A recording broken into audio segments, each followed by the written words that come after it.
Operation सिंदूर बाबतच्या खासदार शिष्टमंडळात प्रियंका चतुर्वेदींची निवड, ठाकरेंना अंधारात ठेवून चतुर्वेदींनी परस्पर स्वतःची वर्णी लावल्यानं ठाकरेंचा नाईलाज।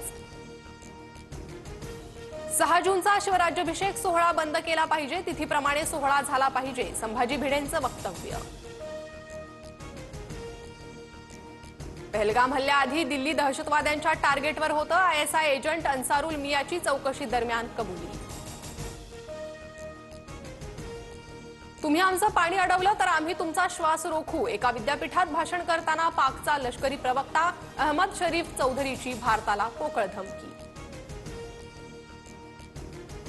केंद्रीय गृहमंत्री अमित शहा विविध कार्यक्रमांसाठी सोमवारी नागपुरात नॅशनल कॅन्सर इन्स्टिट्यूटच्या स्वस्ती निवास भूमिपूजन कार्यक्रमाला शहा उपस्थित राहणार।